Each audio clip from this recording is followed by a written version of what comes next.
Alright, what's up everybody? We're back with another edition of Everyday Hoops. Hope you guys are having a good one. Today's video, I'm going to be previewing the Sweet 16. It starts tonight, and here we go. Sweet 16, it's going to be some great basketball going to be played the next couple days, and we're going to preview it here in today's video. Thank you guys for the views on the videos and the shorts recently. I really appreciate it. If you enjoyed the content around here, consider subscribing, like, turn notifications, all stuff like that. I'd really appreciate it. Really helps out a lot. Join the membership if you want to know more about the membership. There's a video on my channel explaining all of it. Link to my Twitter, TikTok, stuff like that in the description down below. And yeah, don't waste any more of your time. Let's get right into it. So we'll start previewing with tonight's games. First game we got is down in the West region. Number 2, Arizona. Number 6, Clemson.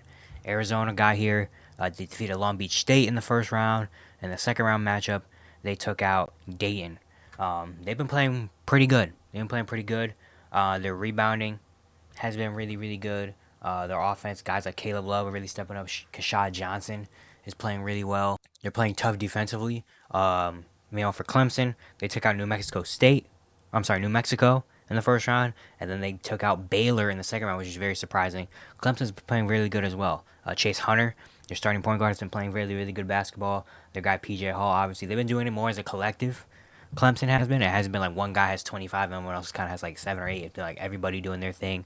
Defensively, they've been really good as well. They've been on kind of one accord, the entire team. I think this is going to be a very interesting game. I think Arizona probably has more talent than Clemson, but again, the way Clemson has honestly been pretty surprising for me. At these first 2 games, they've been playing some really, really good basketball. I think it's going to be a very tough game. I think both these teams are pretty solid defensively, pretty good defensively. Both teams rebound and do all stuff like that. So they're going to come down to, I think, whose offense can stay the most consistent. Because there has been some times where for both these teams that their offense go cold sometimes and during big parts and allows the other team to come back in. So I think it's going to be whoever's offense can stay poised, and whoever can make the least amount of mistakes is going to be able to win this game. My prediction, I'm going to go with Arizona in this one, not by a lot. I think it's going to be a really tight game, but I think Arizona is going to come out and do it. I think Caleb Love's going to have a big game. I think they're going to come out, and I think they know that, they're not going to take Clemson lightly. They're going to come in, and I think they just have a better team overall, and I feel more confident in picking Arizona in this game. Next, we got out in the East region. Number 1, UConn. Number 5, San Diego State. A rematch of last year's NCAA Tournament Championship game. And yeah, this is going to be an interesting one. UConn, they took out Stetson in the first round, then beat Northwestern in the second round without really any problems on either side. San Diego State, they beat UAB in the first round. And in the second round, they defeated Yale. This is going to be another interesting game. Again, rematch of last year's championship game. UConn has been playing some amazing basketball the entirety of the year, but even in the first 2 games, they show how dominant they are. For San Diego State, Jane Ledee is going to be their star player. He's going to have a really big game in order for UConn, or in order for San Diego State to pull off an amazing win over UConn. UConn's just been too tough. Connecticut's just been too tough. Their defense has really been locked in, which is something I've been really impressed with, especially last game, locking up Bo Bowie, who's a 20-point per game scorer. It's going to be interesting to see how they match up with Jane Ledee in this game, who's been dominating the first 2 games. Interested to see how they play defense on him, because normally they try to lock up wings and guards, but now Ledee kind of plays more back to the basket, so we'll see how that works out. But yeah, San Diego State. The only thing is San Diego State's offense. It's been solid the first 2 games, but it definitely is not their strong suit, especially shooting the ball from 3. Is not their strong suit, and in a game against UConn, you're gonna have to have like kind of the wild card of the 3 ball potentially going into by your side. So I'm gonna go with UConn in this game. I think San Diego State's gonna put up a fight, but I think UConn just has too tough a team, especially in this matchup against San Diego State, and I got UConn making it to the Elite 8. Next game, got more action in the West region. Number 1, North Carolina. Number 4, Alabama. North Carolina, they took out Wagner in the first round and then defeated Michigan State in the second round. For Alabama, they defeated Charleston in the first round and then had a wild win against Grand Canyon in the second round. It's going to be a very interesting game. Alabama, their team, that they're mostly about offense. They try to get up and down the court, score 95 points on you, and win that way. They did that in the first game. Second game, it was a very interesting one against Grand Canyon. Very gritty, grinding game. A lot of missed shots, a lot of turnovers, a lot of bodies hitting the floor, all that stuff. But Alabama won a kind of grit and grind type of game, which is not something they really do often, And their defense is going to need to be here. They can't slack off defensively because now they got the number one team, North Carolina. R.J. Davis has been balling. Mario Baycott is really good. They've had the others step up as well. North Carolina has Harrison Ingram, Cormac Ryan, Elliot Cadeau. They've done some things throughout the first two games to kind of get their confidence up. They're playing at a really good level as well. I think Alabama's definitely gonna have a shot, but if Alabama's gonna win this game, they're gonna have to bring it on the defensive end. They can't slack off. They can't just rely on we're gonna score 97 points and win this game. Because North Carolina can do that too. So Alabama's gonna need to really step up and play defense. And if they can, then it's going to be a very interesting one. I'm going to go with North Carolina, though. I trust them a lot more. I don't know how great Alabama's defense can be, especially stepping up at this point against a number one seed. And North Carolina has just been so dominant, especially their last game against Michigan State. I thought Michigan State was going to win that game. But North Carolina, after Michigan State came out and punched them in the mouth, North Carolina just came out and just dominated them, at the end of the first half and the second half. I think they're just super tough, so I'm going with North Carolina over Alabama. Last game of tonight, we got more action in the East region. Number 2, Iowa State. Number 3, Illinois. It's going to be the age-old question. Offense or defense? What is win championships? Iowa State, their defense has been elite. The first two games, they defeated South Dakota State in the first game and then took out Washington State in the second round. For Illinois, they defeated Morehead State in the first round and blew out Duquesne in the second round. Iowa State's defense has been elite. They have multiple players that average over a steal per game. A couple players that average 2 steals per game. Their defense has been great. They've been forcing a lot of turnovers and also have not been turning the ball over themselves. So that's going to be interesting. For Illinois, they've been putting up numbers. Terrence Shannon Jr. has been on a monster run the last couple of weeks. Marcus Domask as well has been really, really good. Their offense has been amazing. So it's really going to come down to offense versus defense. Who's going to win? Iowa State's got the defense. Maybe that can, make Illinois uncomfortable, but Illinois also has so much explosion on the offensive end that if Iowa State can't keep up offensively, there's only so much they can do defensively before Illinois starts scoring. I think it's going to be a really tough game. I think it's honestly going to come down to who comes out with the first punch, to be honest. Because if Iowa State comes out with the first punch and Illinois kind of gets, kind of caught off guard a little bit and Iowa State gets out to a good lead, Iowa State can sustain it because their defense is so great and because they're a really efficient offense and don't turn the ball over a whole lot. They're not going to, mess the game up themselves and give Illinois easy opportunities. If Illinois comes out with a hot punch and Terrence Shannon Jr. hits a couple shots to start the game and Illinois gets off to a good lead, then Illinois could take this one definitely because we don't know if Iowa State has enough offensive firepower. There's only so much defense you can do before your offense, can't really, produce as much. So I honestly really think it's going to come down to who can get off to a good start fast. I'm still kind of really back and forth on who I'm going to pick in this game, my prediction. Because, these are, again, defense versus offense, great. I loved how both these teams have played the first two rounds. I think it's going to be a really, really good game. This honestly has a really good contention to be the best game of the Sweet 16. I honestly do think that this is in contention for that in a lot of good games. I think this is going to be a really, really good game. I'm going to go with, you know what? I'm going to go with Illinois. I'm going with Illinois in this game. I think Terrence Shannon Jr.'s been on a great run. I can just see them getting off to a good start. And I don't know how much, obviously, defense holds up against, how hot Illinois has been. But I do definitely think this is going to be a really, really good game. Going to Friday's games now. First game, action in the South. We got number 2 Marquette, number 11 NC State. Marquette in their first two games, they took out Western Kentucky in the first round and then defeated Colorado in the second round.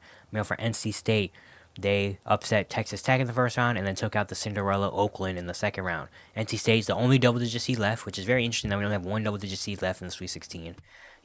But they've been playing on fumes. They've won, 7 games in 13 days, something like that. They've been just on absolute fire as of recently. From the ACC tournament on to now, they've both been really good. DJ Burns and DJ Horn have been really good. They've been very efficient as well. They're very efficient offense. They don't turn the ball over. They don't, they don't shoot themselves in the foot. But Marquette has been playing great. Tyler Kolk is back, and he's got the team looking really good. Cam Jones has been on fire as well. I think it's going to be a very interesting one. I'm going to go with Marquette, even though I would love to see the Cinderella NC State. But Marquette, I feel like you're just too good, especially when healthy. If Tyler Kolk is out there playing, they're going to be a very hard team to beat. He just makes everything go for that team, especially the way Cam Jones is playing right now. Their defense has been really, really good. They're hitting big shots. They're doing all the little things. I think Marquette is just too good. And even though NC State's definitely going to put up a fight, it's not going to be a blowout. NC State's definitely going to come in and try to, do their thing. But I think Marquette just has too much for them.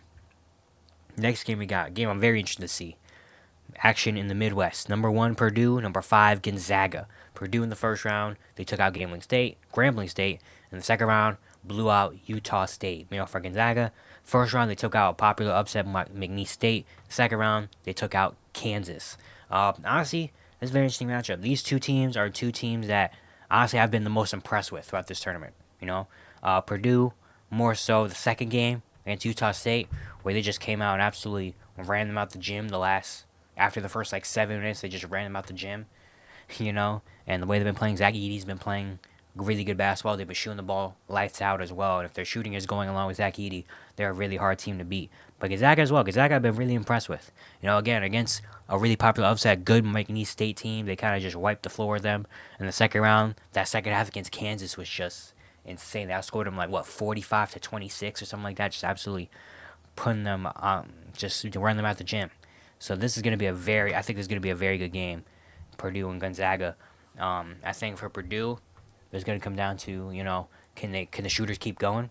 Can the shooters keep shooting with Zach Edey doing their thing down low? But for Gonzaga, it's just like how well is their defense going to stand up, to be honest. Because their offense has been really good the first two games. Their defense has been good as well, but you're going to see how this defense holds up, especially against Zach Edey and a bunch of shooters. I'm still kind of really torn on who I'm going to pick in this game. You know what? I'm going with Gonzaga. I don't know. I think Gonzaga is still running on fumes. I think, again, I think a lot of this is a lot of talk coming into the year about, Gonzaga's not the same. This isn't the same Gonzaga team. They're not as good anymore. They're hearing that, and they're coming in, and they're showing everybody why they're wrong. So I'm going to go with Gonzaga in this game. And I think it's going to be a very, very good game. I think this is definitely going to be a game that's going to come down to the last 2 or 3 minutes. I think it's going to be this really does have the potential. I would put my money on this game to be the best game of the Sweet 16 because I think this is going to be a dogfight, really. It's going to come down to the last few minutes, and I'm going to go with Gonzaga. Next, we got more South region basketball. Number 1, Houston. Number 4, Duke. Houston took out Longwood in the first round and then survived an OT battle against Texas A&M in the second round. For Duke, took out Vermont in the first round and then wiped the floor with James Madison, very surprisingly, in the second round. Both these teams playing really good. Houston, of course, they're in the 1 seed for a reason. They've been dominating. They did have that cold stretch at the end of the game against Texas A&M that they went to overtime, but eventually they won. Jamal Shead has been playing really good. LJ Cryer as well. Emmanuel Sharp came off, just had 30 points. So they're playing really good, and we know their defense is. But Duke has been really good as well. Duke in the first round just kind of took care of Vermont. Second round, upsetting a really good James Madison team. Jared McCain has been on fire. Their shooting has been great. Their defense, though, has been really surprising. Their defense has been locking up. I think this also has potential to be a really, really, really good game. I think it depends on how Duke comes out. If Duke is still coming out, because the last couple games, especially against James Madison, they came out just right from the get-go and stepped on James Madison's neck. They did that. And they're going to have to come out with the same mentality against a really, really, really tough Houston team. For Houston, it's just going to be like, can their offense not go through cold spells? Because Duke has the offense, guys like Jared McCain, Kyle Filipowski, Jeremy Roach, that could come out easily, and score. That's what they've been doing the first 2 games. So I think this is going to be a very interesting one. I'm going to go with Houston in this game, but I definitely think Duke has a good chance in this one. I definitely think Duke has a good chance, and it's going to definitely be a good one. But I'm going to go with Houston. I just like their defense. I think they're just too good of a team. And, yeah, I don't know how much Duke's offense still has left in them. So we'll see. In the final game of the Sweet 16, we got Midwest, number 2 Tennessee, number 3 Creighton. This is going to be a very good game as well. This also has an amazing chance of being one of the best games of the Sweet 16, or the best game of the Sweet 16. Tennessee, the first round, they took out St. Peter's. Second round, they won kind of a really grit and grime, barn burner type game against Texas. And then for Creighton, took out Akron in the first round and then survived in double overtime over Oregon in the second round. Both of these teams playing really good. Tennessee, their defense has been great. Don't connect. Even though he hasn't been shooting the ball super, super well, you can tell how good he is. And yeah, Tennessee's defense, especially their big men, have been really good. For Creighton, it's been more all-around game. Their 3 balls have been falling. Baylor Shireman has been really good. So has Trey Alexander, Alsworth, Brian Kalkbrenner. Creighton their depth has not been great, but they still have been really good all around. I think this is going to be a battle. I think this is going to be a really, really good battle, against 2 really, really good teams. Not going to be surprised if this is another game that comes down to the last 2 minutes. you know, because this is what this type of game is. I think for Tennessee, they can't have an off shooting night like they did against Texas. Dalton Connect can't shoot. I don't remember what he shot in the last game, but Dalton Connect didn't have a great shooting game, you know. So Dalton Connect needs to come out and do that again, and they can't have another struggle offensively. Melford Creighton, they can't let. It's kind of like the opposite. Like Creighton can't let Tennessee get off to a good start. Creighton's defense, I think, really needs to lock in for this game against Tennessee. I think it's gonna be a really, really good battle. Ultimately, I'm gonna end up going with I'm gonna go with Creighton. I'm gonna go with Creighton in this game though. I really like what I've seen from Creighton the first two games, even though they don't have a lot of depth or anything like that. Their shooting has been great. I like that they have their full starting five. I love their starting five. I really do. I think they're a really, really good team. And that game against Oregon, I think, was really big for me. It seemed like, dang, Creighton can actually do it. You know, they can win. They could survive in tough games and stuff like that. So I'm gonna go with Creighton, even though I think it's gonna be a really, really good battle. But yeah, it's gonna be it for today. I'm really excited for these Sweet 16 games, man. I'm really, really excited.